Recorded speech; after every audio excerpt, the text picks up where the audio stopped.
And then just make sure you're. Otherwise you get like a really bad. Yeah. So click over. Yeah, that one.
Good morning, everyone.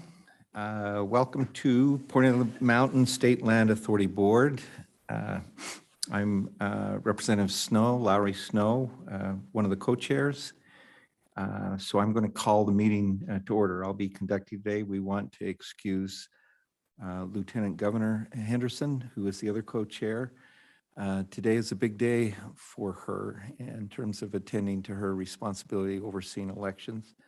And so we're happy to excuse her, and we hope that this day goes well for her and for everyone involved in our elections in the state.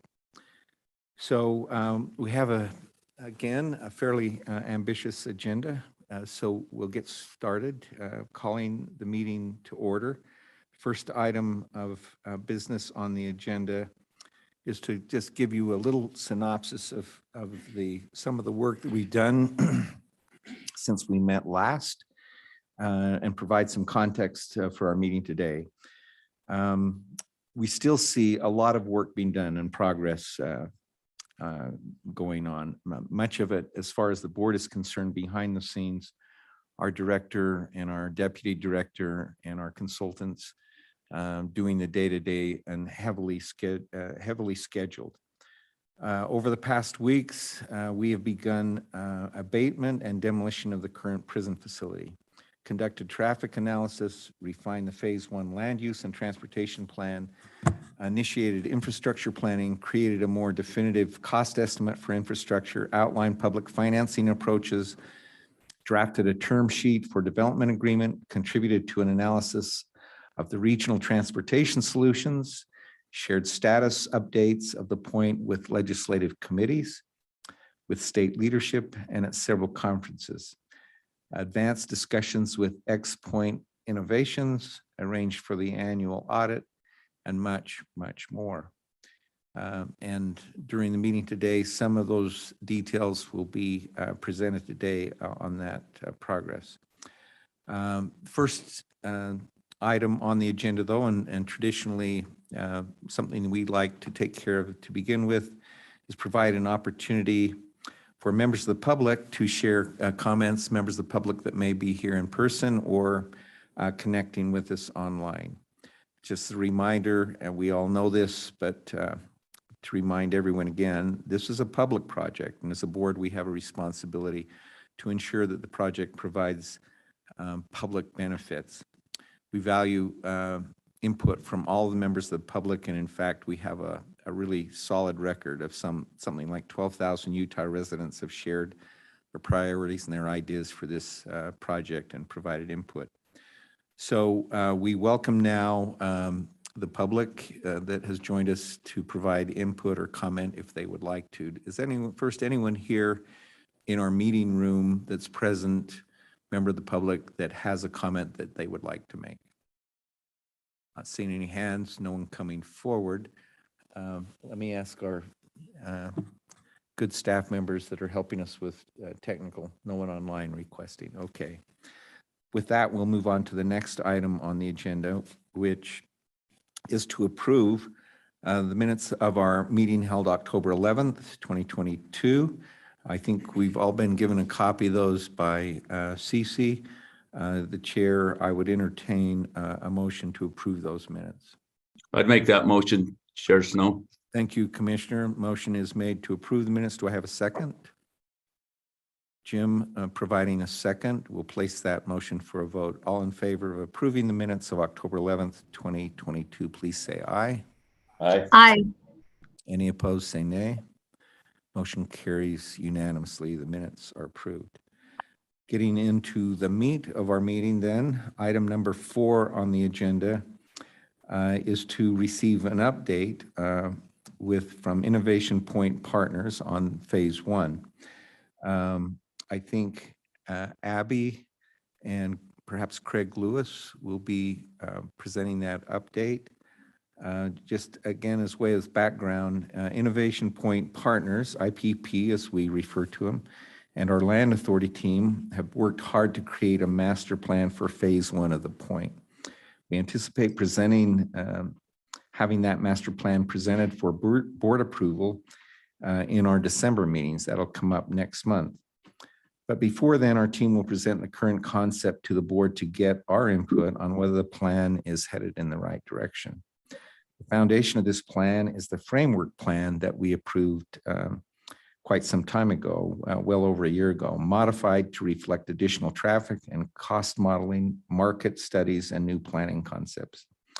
So with that, we will recognize Abby Eamon from Lincoln Properties and Craig Lewis, the planning firm of CRTKL, to provide the overview for us of phase one. And then we will allow comments or questions from the board. So with that, Abby, it's nice to see you online. And Craig, thank you. Good to see you as well. So Abby, we'll turn it to you and have you direct the agenda if that's okay. Absolutely. Thank you, Representative Snow, and good morning, board members. We are very excited to be with you yet again. There is never a quiet month, even a quiet day on the point. And so we have a lot to share. As you know, after going through a really fantastic and collaborative public solicitation process, we had an opportunity to interface with the State Land Authority. But since our conditional award, we've truly been working hand in hand to advance the refinements to the framework plan that we're here to share with a focus on phase one. So I'm going to go ahead and share my screen quickly, and then I will pass soon to the star of the show, and that's Craig Lewis.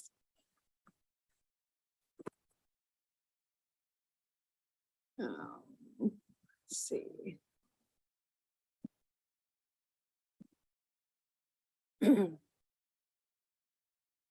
Give it just a moment there.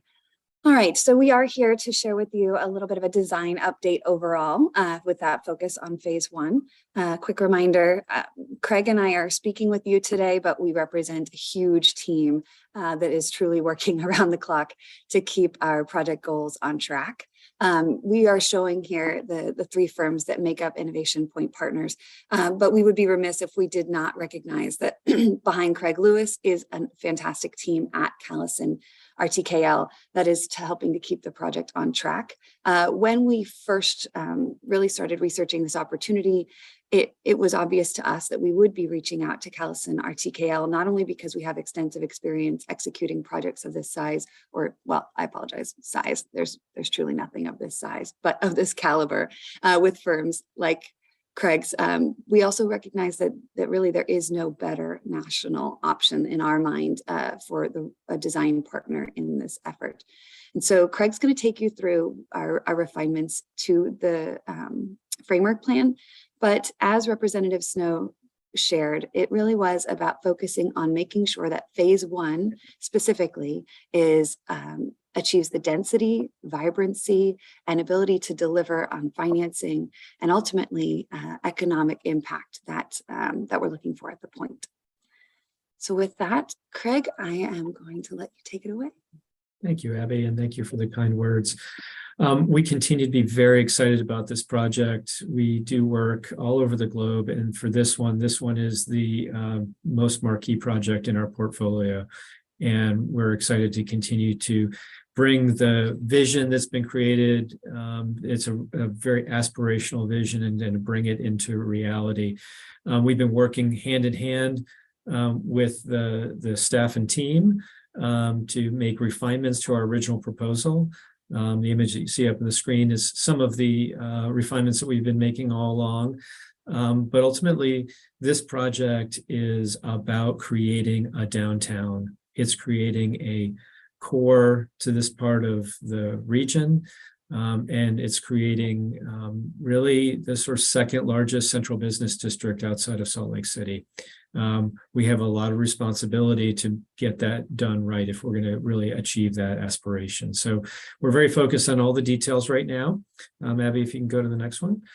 And so the biggest part of what we want to focus on are where are the changes and being made. So this was the original plan that was done by the framework plan. There were a lot of major points that were part of this effort: the need for the Central Park, the River to Range Trail, the BRT or transit connections, all of the various sort of destination components to that. And we have, we believe, delivered on that vision. We've made several changes working with the staff to achieve that vision. But if you can go to the next one. Really, for us, it's all the components remain firmly in place. The Central Park is a very strong component of our initial vision. The River to Range Trail is really the armature on which the entire plan has been draped across, and we're very excited about bringing that whole project to fruition. And there are several other details that we've accentuated as well. The key things is that we've made some changes in the street pattern. We've made a few other little changes in how the blocks are put together from a marketing and phasing standpoint, given the way that the market is these days, that we think will help to accentuate this. So next one. I think the key, one of the key moves that we've made a decision, and I guess the decision was made collectively, was looking at Porter Rockwell because of some of the unknowns of Porter Rockwell and its size and its need for large regional mobility. It was getting bigger and bigger, and it was becoming much more of a barrier for our project, and bringing it down through the middle of the project was a problem. And so the next image will show you we've made a shift one block to the west for Porter Rockwell. It allows our project to unify and create a much more generous and what we believe ultimately will be successful Main Street, as well as unify a lot of the open space elements that we were talking about as well. And the next slide. So our current plan in the pink box, and I apologize, the pink box is a little small, but you can see the street network that we've established as part of this effort. It really is all about creating opportunities to move around and giving people choices. Moving cars is an important consideration, and that's continuing to be a challenge for what we do. But we've got to move people. We've got to move people on bikes. We've got to move people while they're walking. We've got to provide transit opportunities. We've got to provide scooter opportunities and lots of other ways to move around to be a leader in mobility with this project and sort of the ambitions of this project. So we've created a network that helps to serve a lot of these functions, which is going to be really important. But you can see going right down through the middle, the River to Range Trail, a nice wide linear park moving all the way through. And then there's a very strong north-south element from the Central Park all the way down through the south part of our site. And so Abby, if you can go to the next one. And so really it's those two green armatures that I've mentioned already, the River to Range and the Central Park are the organizing elements for the project. And the next one, it really, for us, it allows us to layer in what we believe is going to be a marquee shopping street for this entire region. There's no other place where we can combine the elements of having a sort of perfectly dimensioned Main Street with a wonderfully animated regional recreational amenity one block away. It's just a phenomenal opportunity, and we've sort of taken the mantle and the responsibility of making sure that all of those blocks are done well. It's created some challenges for us because what it means is we've got several blocks that are that have no back door. And so we have to pay special attention to how those blocks are designed and how they're organized. But we think we've created a great opportunity to do that. Next one. And so the River to Range, we continue to refine and working with the stakeholder group to make sure it is the very best element that it can be. What we're planning right now is a facility that's going through here that is at the sort of highest order of this kind of facility. It will have opportunities for people to run. It will have opportunities for people to stroll, and it will certainly have the opportunities for people to ride bikes and other slow or I'd say medium speed level vehicles through this area in ways that are complementary to each other. And being able to do that, we view this area as a destination. It is something that is really important for us to make sure that is component. But we also recognize that people will be flowing through this area. And so we want to provide both places that people can stop and find respite, as well as ways that they can move through if they've got a longer journey ahead. So all those things are critically important to us. The next one. And so that brings us to our plan, we'll say relatively to date. It continues to be a little bit in motion, but we have, we're really close to what we think is going to be our final plan. Again, you can really see the strong trajectory of the River to Range Trail. That's all part of that, and the Central Park, all very important. You see some very significant buildings that are anchored along those open spaces, and a lot of both new housing and new office and everything else. This is going to be a truly mixed use downtown, and we want to be able to, and particularly in our first phases of work, deliver components of each of what is going to make a downtown successful in those early phases. So we've been very strategic about how the blocks are being put together. Next one. And so they our feature is all about our core Main Street as it parallels the River to Range Trail. It's a space that's going to be designed for people. Cars can move around very slowly. They'll be well behaved, but it's a place where we hope to anchor with an event center that can close down certain portions of the street, spill out outside the facility, have events and programming that may happen along a central plaza space, but also have a vibrant, active retailing space. We've got about 200,000 square feet of phenomenal retail and food and beverage opportunities that we have programmed along this central area. And we're really excited about the unique opportunity that it brings to the region. Next one. And so I think, you know, again, the River to Range, we can't say too much about this because it is just such an important part. This is a view moving into the site. The bridge is the Porter Rockwell Bridge. And we view this as, again, truly a regional amenity. And it's just a phenomenal opportunity it's going to be very wide as it approaches, and then really narrow down as it moves into what we call the Narrows section of it. It will serve multiple functions, not just moving people around, but it will also be a drainage area as well. And so we want to manage our water resources. And so we're looking at lots of different ways to create that. We have other opportunities. So the next one, Abby, the image is just of our residential neighborhood on the south side. The preservation of the chapel building, integrating that into a public space that gives it some dignity and is part of a larger park space down in that area, but really more of a urban neighborhood down in this area. So more housing. We're looking for senior assisted housing here and other types of just neighborhood-based elements. Again, we want this to feel very green in a way that's very appropriate to Salt Lake City. And so, but we want the scale to be such that people feel very comfortable. We're programming housing for a range of residents, and particularly focused on more family-oriented residency. So we've got sort of a higher than normal percentage of 2- and 3-bedroom units that we have as part of the overall programming. Next one.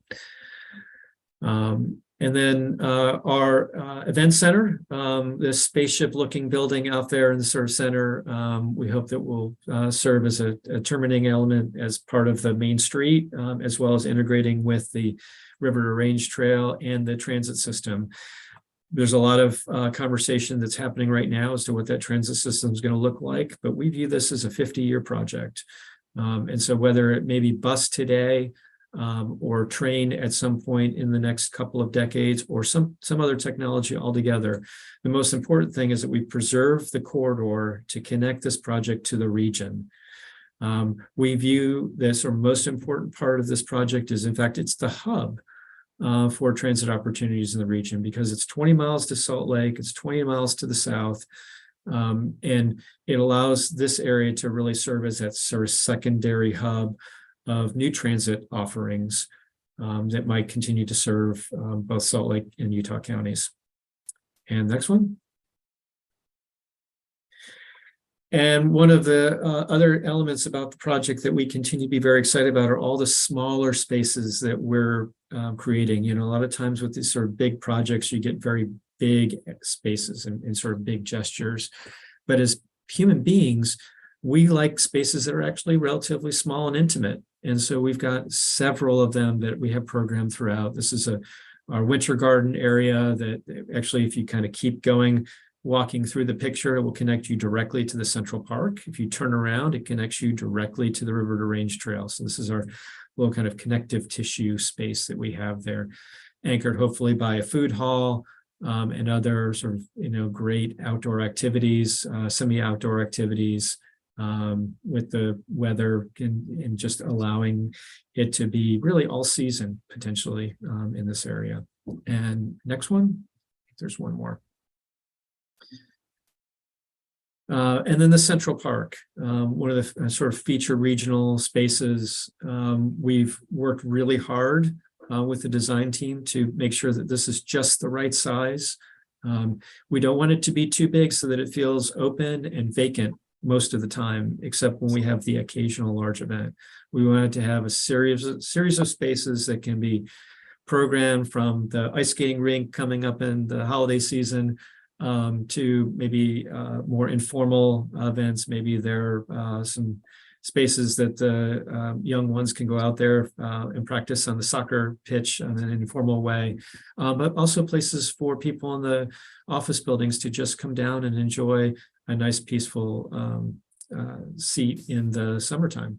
And so we're going to see a lot of different opportunities, but we think that this is sort of a marquee urban open space that at its sort of peak programming can accommodate thousands of people out. In fact, we're looking at it, we can accommodate probably 20 to 25,000 people for an outdoor event out here, which is a regionally significant project.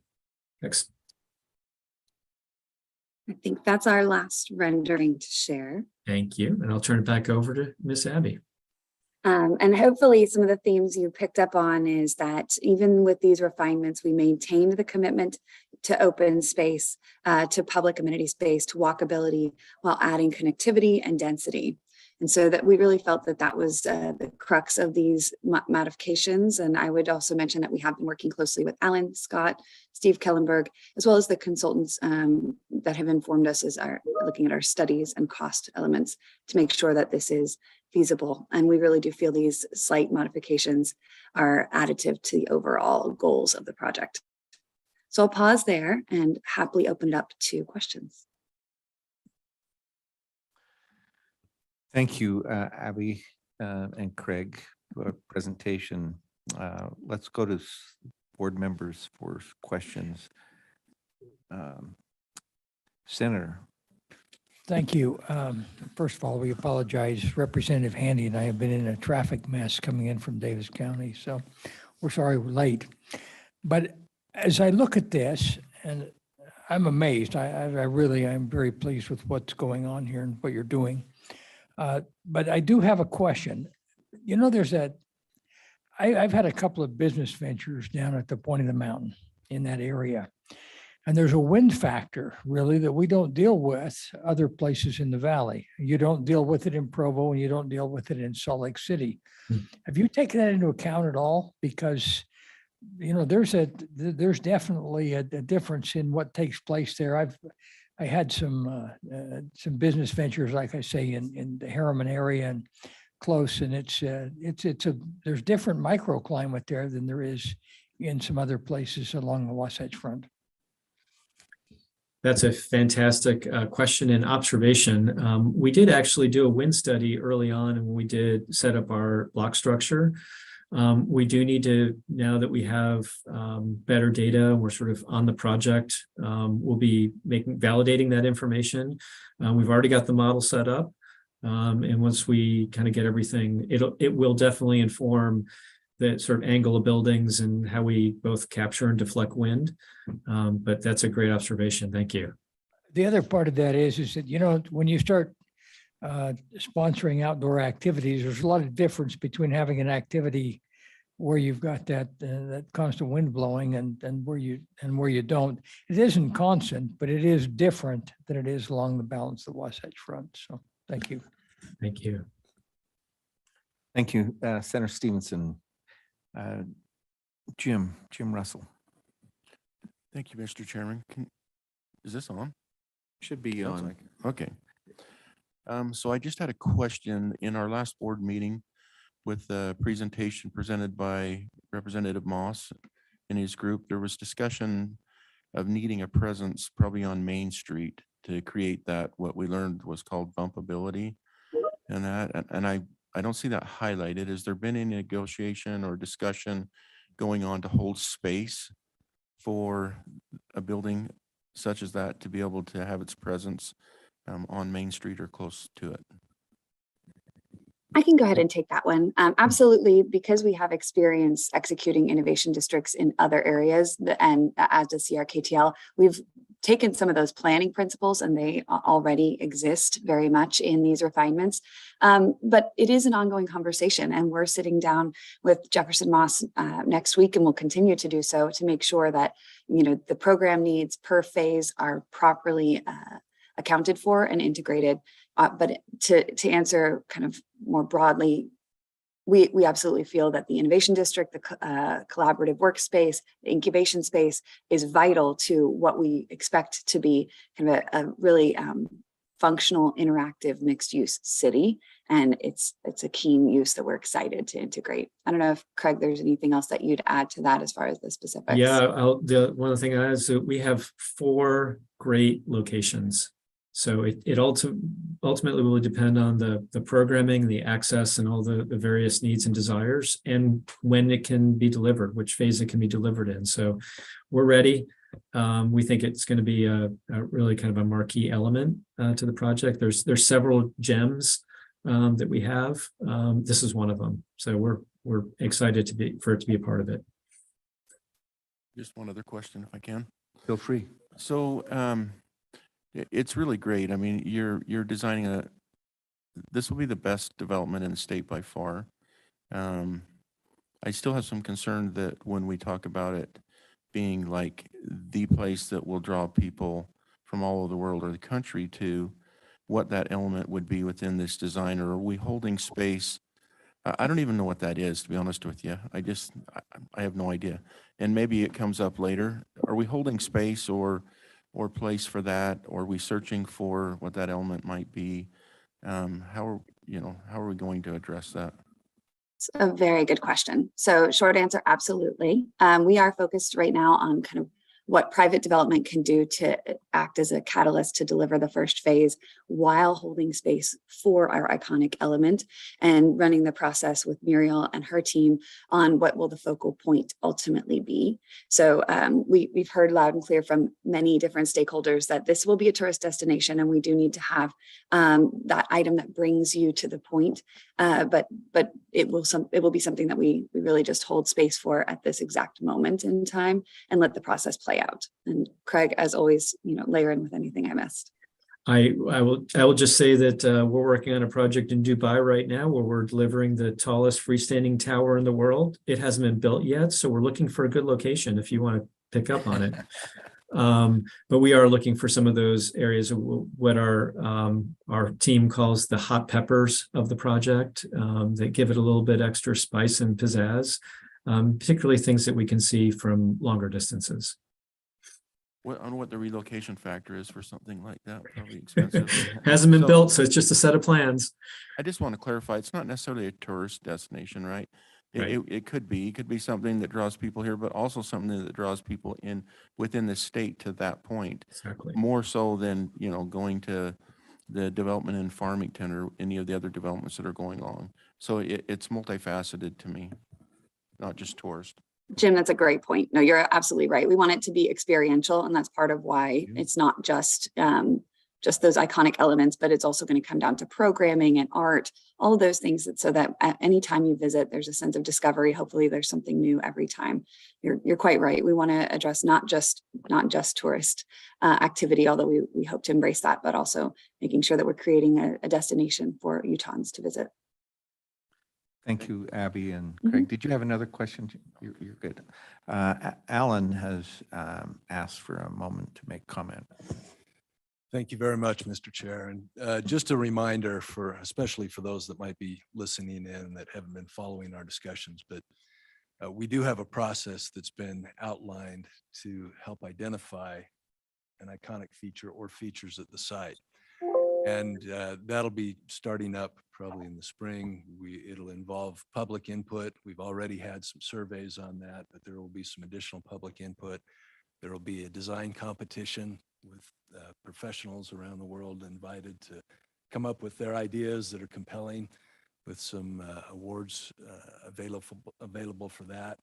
And we will be working with probably the private sector in our state and state leadership to put in place an item or items that will fill kind of the governor's directive that we look at that and what we've been hearing from the public. Thank you, Alan. Good background and reminder.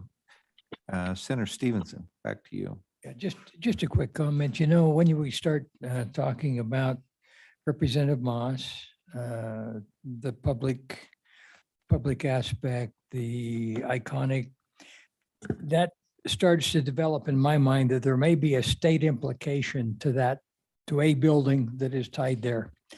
And if that's the case, I would suggest that we narrow that down as much as we can, and we try to get that to the legislature as soon as possible.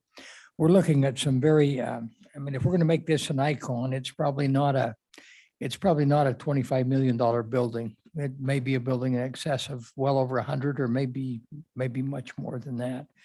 If it is, I would like to bring the legislature along so that it isn't a surprise at some point in time where we've, participated heavily in infrastructure. And then if we want to put in incubator space then it is state sponsored, then we certainly need to figure out how we're going to pay for that. And the earlier, the better. The legislature is wonderful with surprises, but I'm not sure they like them all the time. So thank you. Thanks, Senator. And you're right. You don't want the legislature to look at this as a red pepper item in a negative way. But getting a lead time on that will be important. April. Thank you. Anyway, thanks for all your efforts. This is a great presentation. I have two questions that are really completely separate. So I'm going to put them both out there and then you guys can decide who's going to answer them. The one is, Craig mentioned something about like looking at some changes with the market. So I would like to hear some broad perspective of what you guys think with the way our real estate market is going. I mean, with interest rates a year ago, people could potentially get 2.5, and now we're upwards of 7.25. So they're almost triple. Certainly the real estate market all over is changing and changing quickly, even if people don't realize it. From home builders having 150 sales a month 7 months ago to -50 last month because people are canceling and they're not pulling permits.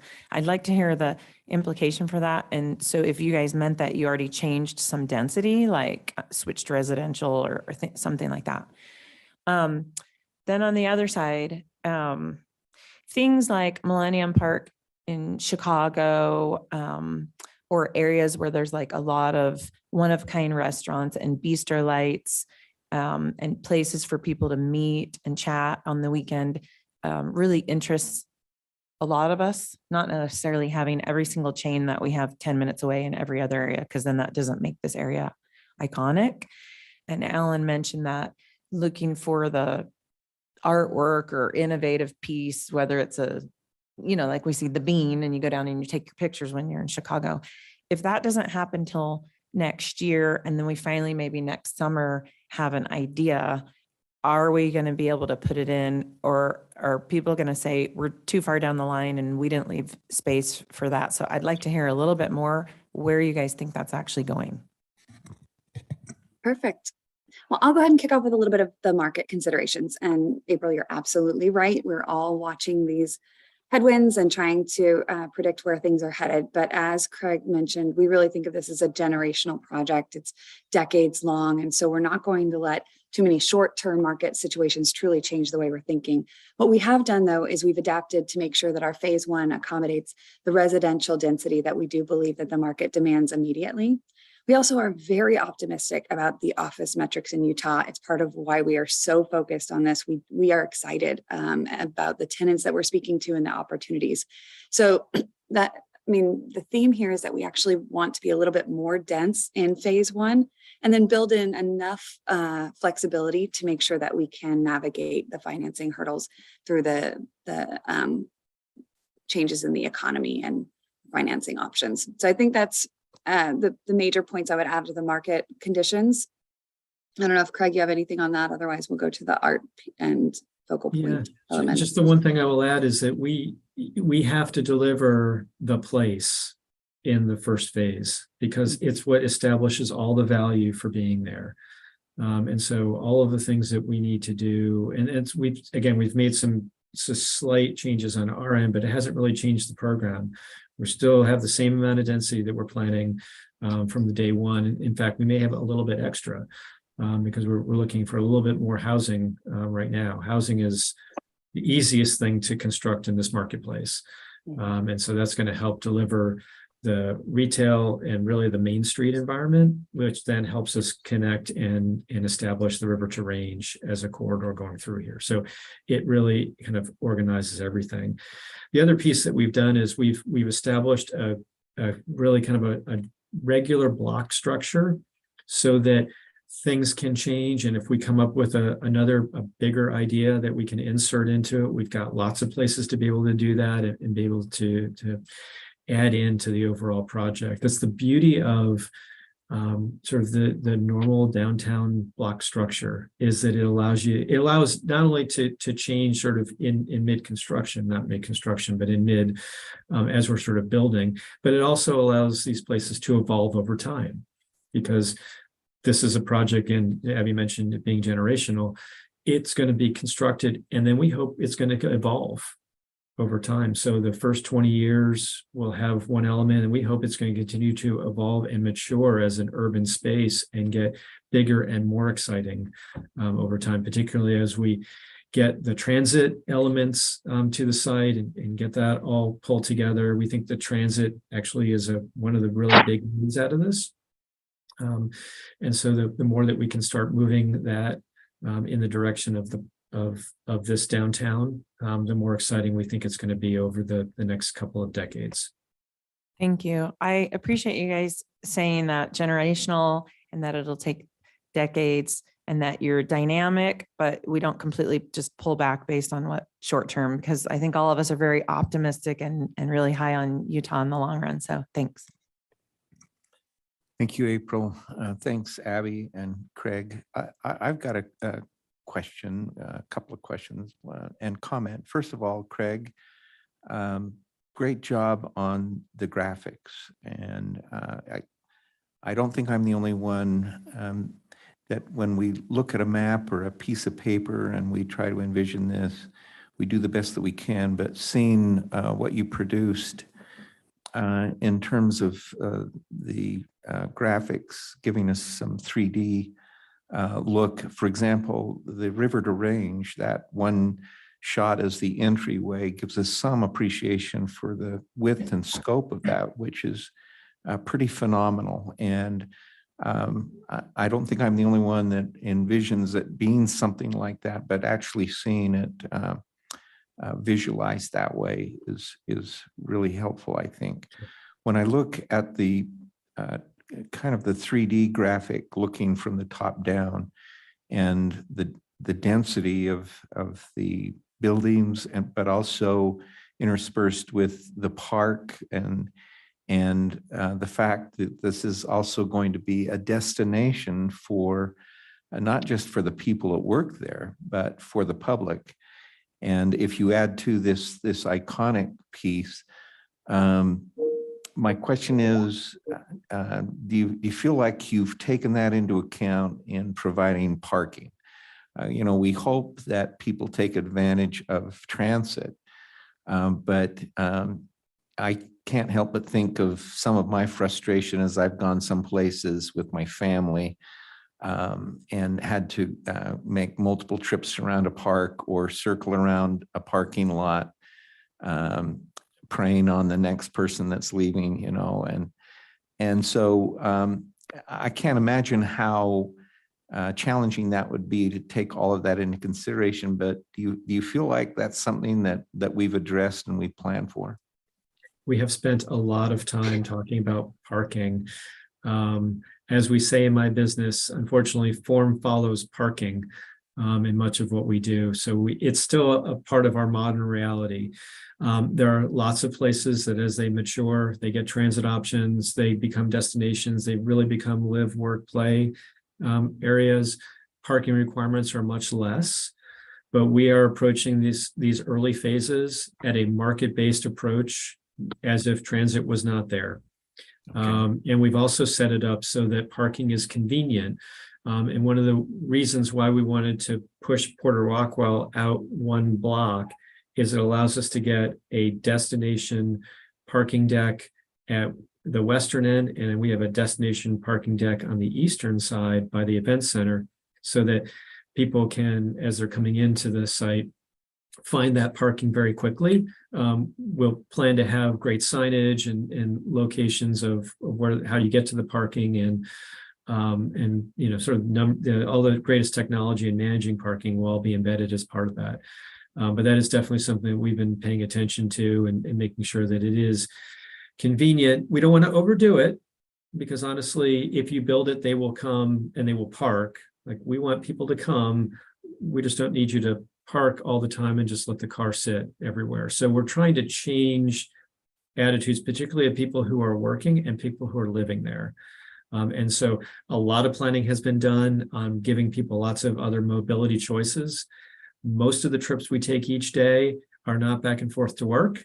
They're all getting the daily stuff that we need. We're getting kids back and forth to school. They're getting to the parks. They're going to small neighborhood shops. They're getting lunch. You know, every home generates 10 to 12 trips. Only 2 of those are back and forth to work. So if we can capture, you know, 25 or 30% of that internal to the overall downtown area, we're going to have a big win. So we are planning to, again, establish market rate parking levels early, great locations, and then over time actually dial that parking provision down. And so actually maximize the parking and do a lot more shared. Chair, if I could quickly comment, Steve Kellenberg. Sure, Steve, please. Yeah, I just want to point out a couple things that, you know, we have been working closely with the IPP team and Craig and refining this plan. There are several things that are not completely resolved yet, you know, that we're looking at as part of the development agreement, you know, negotiation and discussions. Parking falls into one of those. IPP has made a representation of their preferred parking criteria, but I just want to note that we have not completely agreed with those yet, and we have Fair and Pierce evaluating those, and we will be going through a process of making sure that the parking criteria being used is appropriate for the overall project. Thank you, Steve. I appreciate your help, your consulting work with our developer partners along the way. And speaking of that partnership, Abby, you mentioned working with, and Craig with Jefferson Moss, and innovation piece at this project is significant.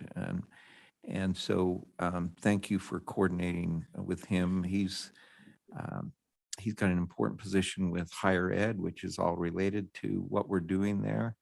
And so thanks for your collaboration with him.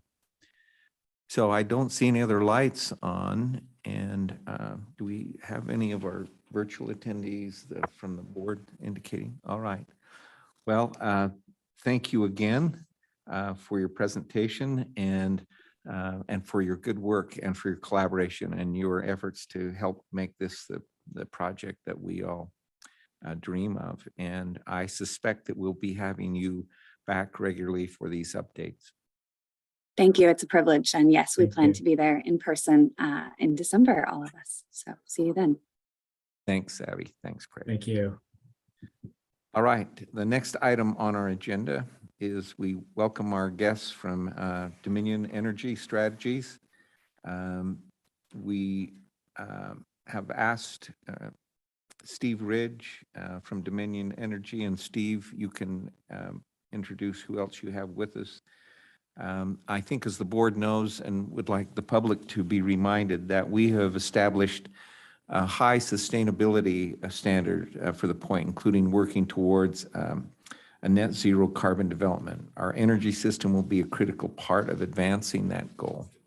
Our energy partners have embraced that goal and are working with us on approaches that will provide affordable, reliable, and clean energy and help us attain that goal. So today we welcome Steve Ridge. Steve, you're here as president of Questar Gas, who will outline strategies from Dominion Energy that may help us achieve those goals. And President, we welcome you. And as I said, feel free to introduce your other guests with you. Let me get your mic on, Steve. There you go. Thank you, Chairman Snow. And thanks for an opportunity to be here with you today. I'm going to introduce my team, but start a little bit with my own introduction. So my name is Stephen Ridge, and I'm the president of Questar Gas. We go under the doing business name of Dominion Energy.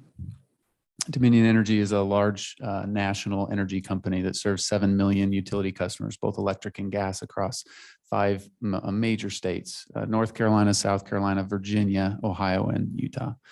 And let me take a moment to introduce my team that I brought with me today. I've got Ray Butcher, who I think many of you know, for better and for worse. Ray is a great colleague of mine and has been very helpful and as I've gotten acclimatized to the environment here in Utah from Virginia. Judd Cook is with us here as well. Kind of a special time for Judd. Judd's been with the company for 25 years. He started as a meter reader.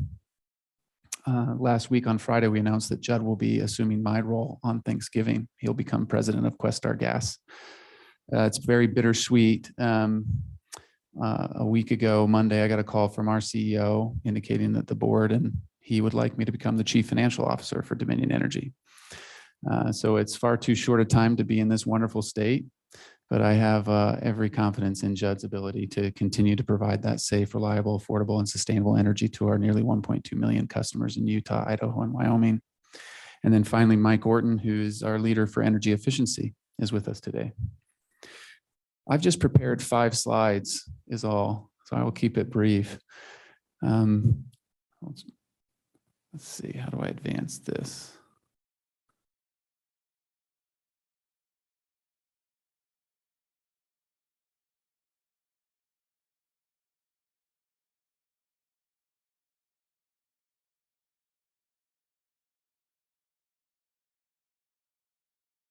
There we go. Chairman Snow, you mentioned sustainability as being a key component of this really exciting project. And what a privilege to see what your consultants have come up with. What an exciting opportunity. I just want you to know that sustainability is a key part of doing business at Dominion Energy. We view it as a strategic imperative, that there is a call, societal call, that we decarbonize the way we do everything we do for the benefit of our environment. And we feel like this is a common strategic imperative between the point and our company. In fact, we've made the commitment of being a net zero energy company by 2050, and that relates to both carbon as well as methane. And it also captures not just our emissions, but our customers' emissions. So we've basically embraced a full scope 1 through 3 net zero approach by 2050. So in order for us to do that, we've rolled out a number of programs for our customers, which could include the customers that take residence at the point, to help them to manage their own carbon footprint even as we work to reduce our own carbon footprint. ThermWise is our energy conservation program. It allows customers to reduce their energy use and therefore reduce their carbon footprint, but most importantly, reduce their bill. And one thing that's unique about the regulatory structure here in Utah, we have no profit incentive aligned with the amount of gas our customers use. So if you use 100 units of gas or you use 50 units of gas in your home, we actually make the same profit. That gives us a very legitimate economic rationale to go to our customers and say, how can we help you use less of our product? I think that sometimes is surprising to people. Now, we don't want to use them to use such little gas that they take the meter off their home, but we would like to work with them. And we have a $28 million program annually that helps to finance rebates. And I'm going to talk a little bit about that, as well as energy efficiency audits, where we'll actually have experts come into folks' homes, do a 2-hour assessment, and leave them a list of ideas of how they can make their home more energy efficient. Again, no profit there. GreenTherm is a renewable natural gas credit program. Renewable natural gas takes the fugitive emissions from primarily agricultural products that produce a significant amount of greenhouse gases, think cows and pigs. We capture that gas rather than letting it vent to the environment. And then that gas is actually fairly close to pipeline spec, if you can believe that. We do a teeny bit of processing on site, and then we put it right into the system, and that's delivered to your home. What's exciting about renewable natural gas, methane is considered a much, much more potent greenhouse gas than carbon dioxide. In fact, somewhere between 25 and 85 times more potent. So if you can capture that methane that's coming out of these waste lagoons associated with agricultural, and you can burn it and turn it into CO2, these projects are significantly carbon negative. We're effectively reducing significant amounts of greenhouse gases from the environment. Our company is investing about $2 billion in renewable natural gas between now and 2035, and we have a clear path to $1 billion of that by 2026. And then Carbon Right's the one I'm most excited about. Carbon Right is, the tagline is, for $5 a month, you can offset 100% of the carbon dioxide emissions you create by using natural gas in your home. So naturally, when someone uses natural gas to heat their home, they create carbon dioxide. Not a lot, but some. We actually, with this program, with the approval of the State Regulatory Commission, have gone out and procured carbon offsets. And we apply those carbon offsets on behalf of our customers to offset 100% of their carbon dioxide emissions. And that's for $5 a month or $60 a year for a typical residential home in Utah.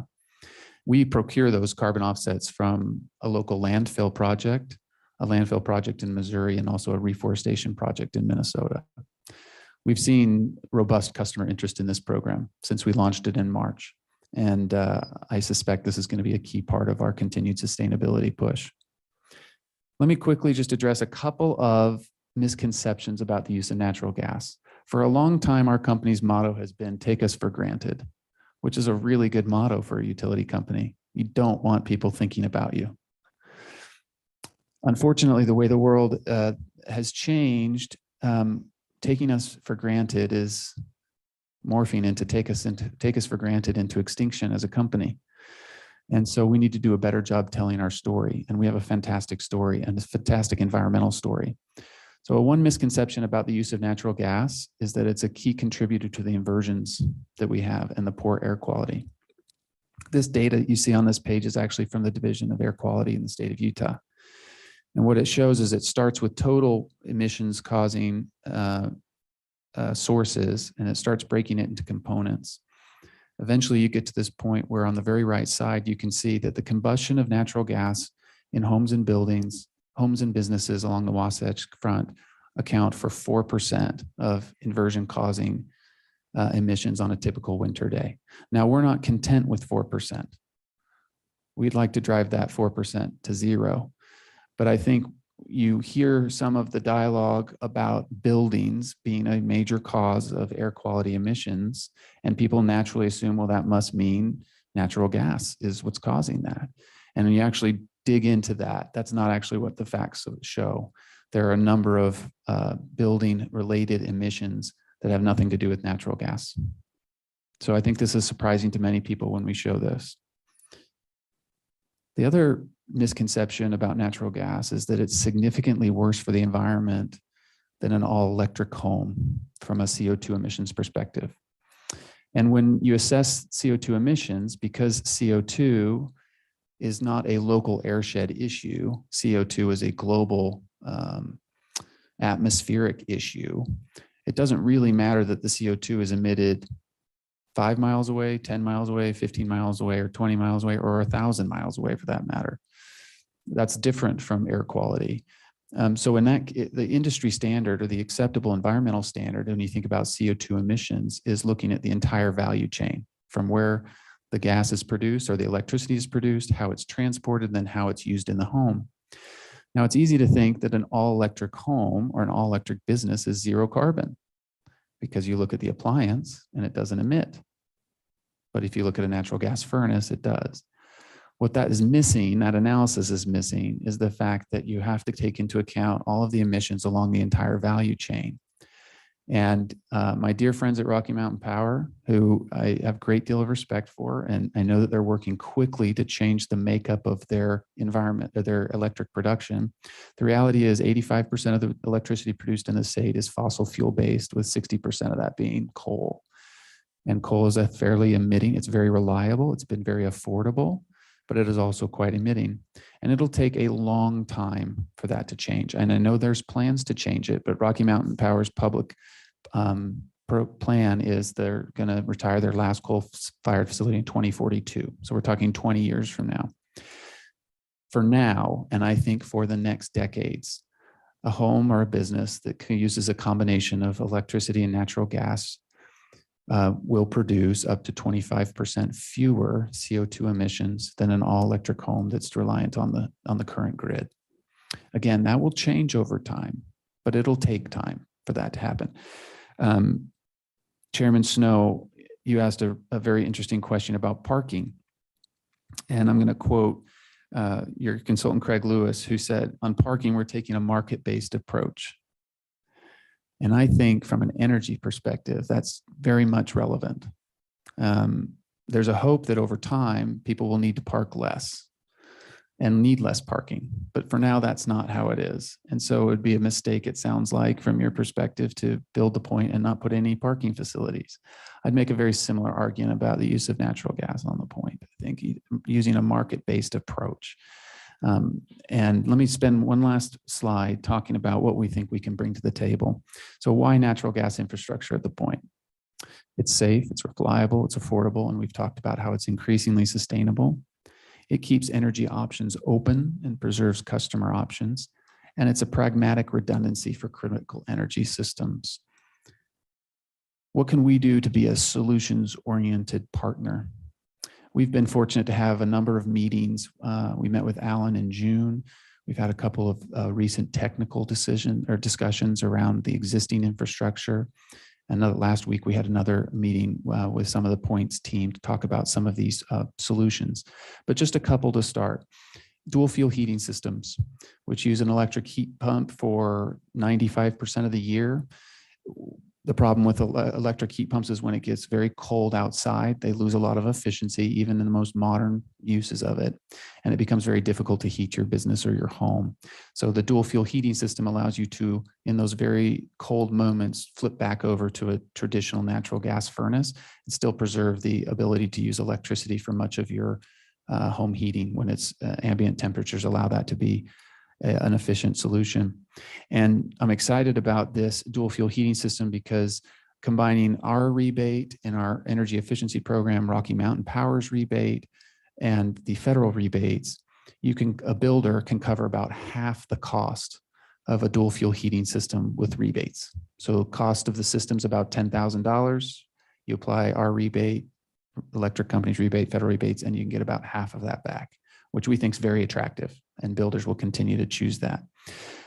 We've talked about renewable natural gas and carbon offset packages. We could work to develop ways for the Point to effectively elect for these credit programs so that they could claim carbon neutrality with regard to the natural gas usage on site. And believe it or not, the carbon offsets are not terribly expensive. I mentioned for a home, it's about $5 a month. Even for large businesses, it doesn't run more than $1,000 or so a year. And then one last thing we're doing, which we think is really exciting. As you know, the Western Interstate Hydrogen Hub is underway, which is a 4-state collaborative effort to seek funding from the DOE that the IRA, the legislation, has set aside.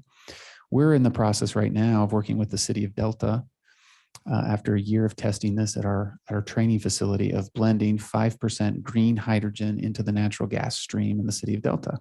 We're going to use an electrolyzer that'll use about as much water as a typical Delta home to create 43 kilograms of hydrogen a day, which will allow us to achieve about a 4% hydrogen blend year round in the city of Delta. Small step for sure, but it's very exciting, and it is environmentally friendly. It'll displace something on the, or it'll be the same as planting 5 or 10,000 trees, just this 5% blend in a community of about 1,800 customers.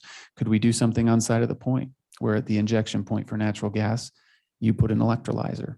And that could be a focal point of the sustainability strategy to say, we're taking an all of the above approach, and we're being thoughtful about how we manage the use of traditional energy resources. So that's the last slide. And I'm happy to take feedback and answer questions.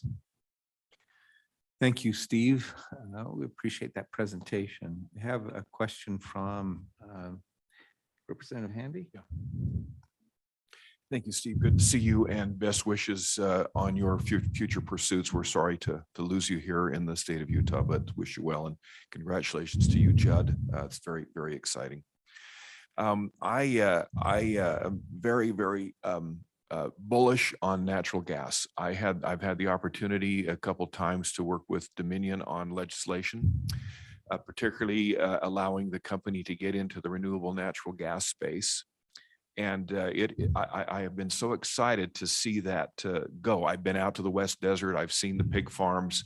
I've had the presentations. It's absolutely amazing. If you can source enough methane, I mean, I know what the goal is to get it into, into homes, and it's just an amazing thing what you're doing there. And after we did the bill on renewable natural gas, I went to a conference in California. And I'm telling you, the Dominion folks were there, and I am so impressed with Dominion's commitment to and goals in sustainability. It's just incredible what you're doing. And Representative Snow and I have sat in this room a number of times as members as co-chairs, some of the co-chairs of the Clean Air Caucus, the Bipartisan Clean Air Caucus, and we've had numerous presentations this year about our building codes. And there is a lot of misinformation out there about, natural gas's contributions when we have these inversions. So I don't know that I'd ever seen that 4% figure before, but that's something to remember and to tuck away. And so, I've been just on the periphery of some of these discussions about, Dominion's involvement out at the point. And glad that our staff has had these conversations with you, and you've come and made this presentation now to the board. I mean, I think it's very exciting and very impressive. I just can't imagine the restaurants out at the point not wanting to cook with natural gas. I can't even imagine that. But the technology that's coming that you explained with the hydrogen and everything like that, and I certainly don't understand the technology, but the commitment is there from the company towards carbon reductions and sustainability, and it is very impressive. So thank you for this very impressive presentation. We need to have you. But somebody want to cook with mesquite wood. Senator Stevens said, okay, that if you can source it, right? But anyway, Mr. Chair, those are my comments, and thank you for being here. Very, very impressive. Well, lots of great and best wishes to you again. Thank you, Representative Handy, and we appreciate your support. Dominion Energy and its predecessors have served the customers of Utah for 95 years. And we'd like to be around for another 95 years. And the way we do that is by being good listeners and evolving to make sure we're serving our customers with exceptional value. And part of that's going to be making our product more sustainable. But it's a great product that's changed quality of life for a lot of citizens in the state. Thank you. Representative Senator Stevenson has comment. Just, you know, I have a business that is sort of dependent on Dominion Energy, and I will tell you, couldn't ask for a better partner. Yeah. We've been involved. Well, I guess we're going on 50 years now, and if there's ways we can save, things that we can do, they come and tell us what they are and work with us. So we appreciate you. Thank you. And I think you'll be a great partner on this project. Thank you. Thanks for being a customer. Thank you, Senator.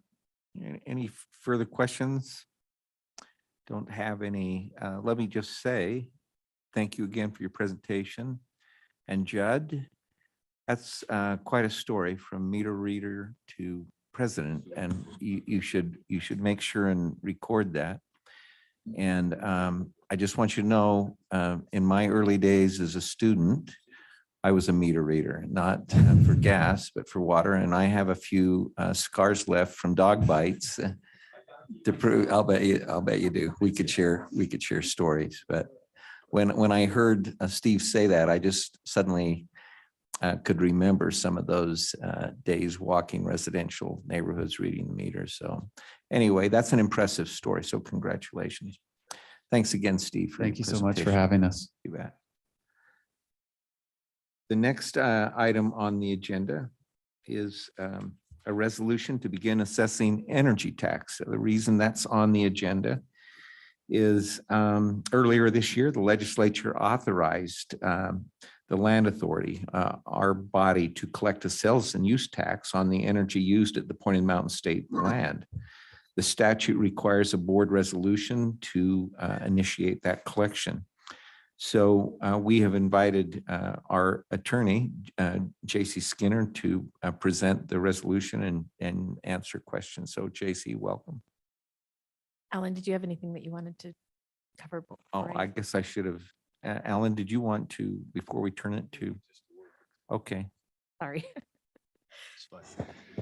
Thank you very much. So I think, as you know, we're operating under an appropriation from the legislature, which we appreciate very much. And we're committed that over time, we will get to a point where we are self-sustaining as an organization to meet the needs of operations, as well as infrastructure at the site and other things.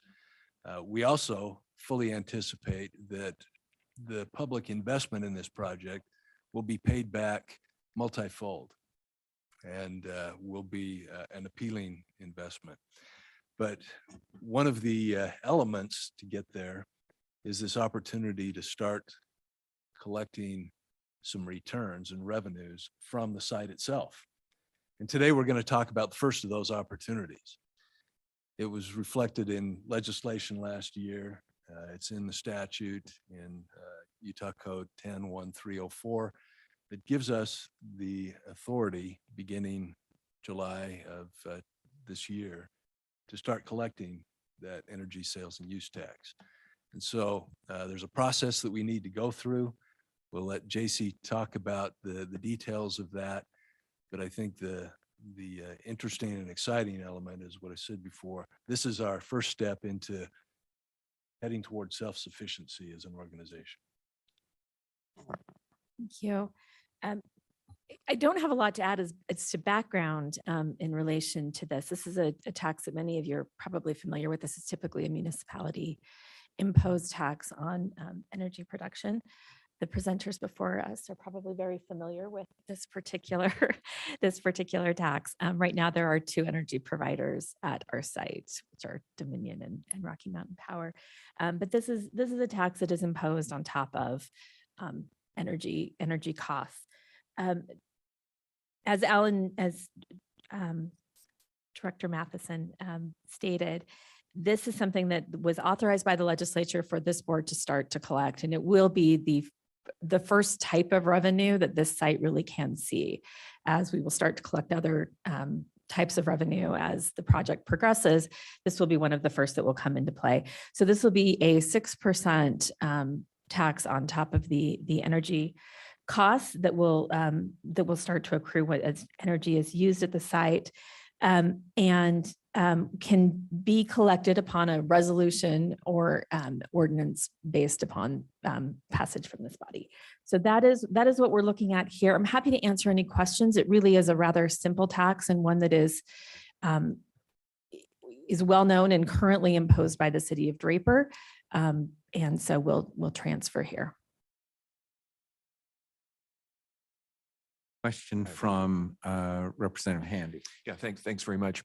So I'm just wondering, with the two regulated public utilities, their integrated resource plans, is there a role here, and they might respond to this, is there a role here for the Public Service Commission? How does that, what's the interplay there, Steve? Is there any kind of a role there? No?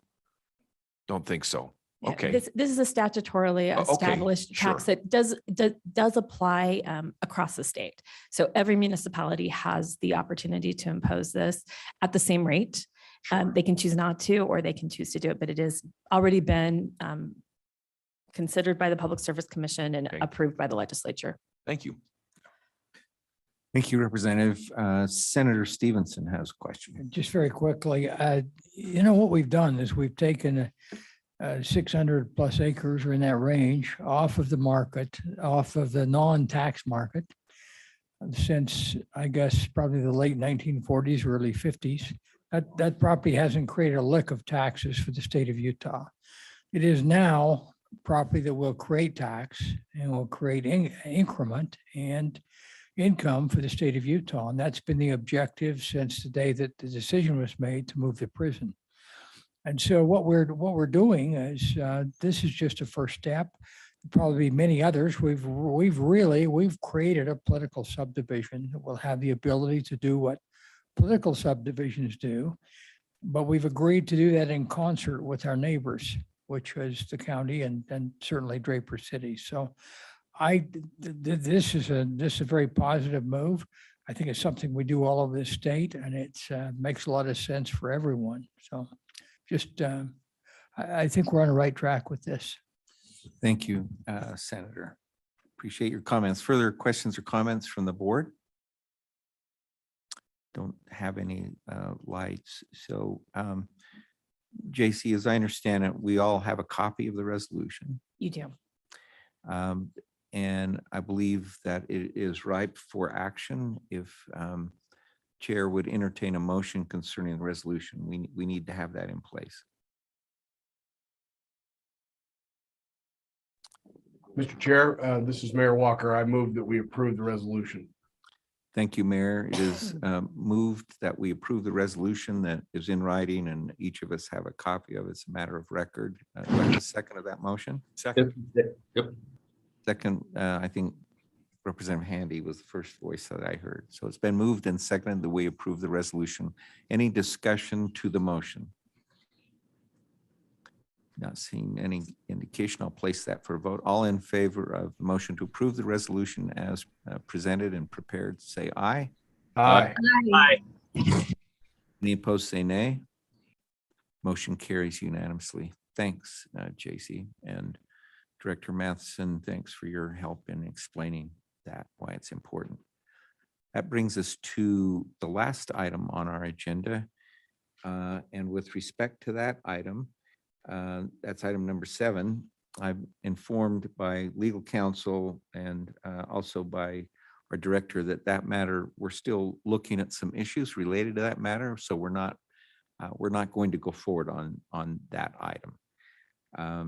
So now we're really near the last item on the agenda, which is motion to adjourn. But before I entertain that motion, I didn't recognize at the beginning of the meeting Mike Maurer from the governor's office. And Mike, you're always welcome here. And I know that we welcome you here to help take the place of our Lieutenant Governor, not to take her place, but to be her representative. So you're always welcome. With election day. So she's touring county clerk's offices across the state. And we wish her well in that, and all of the clerks across the state and those that work in the polls wish them well. It's an important day for our state.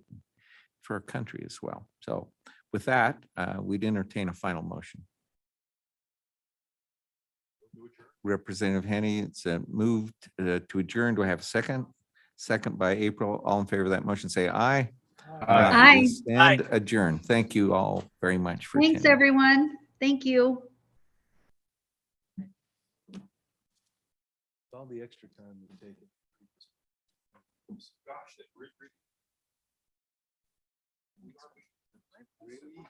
I'm upset about this.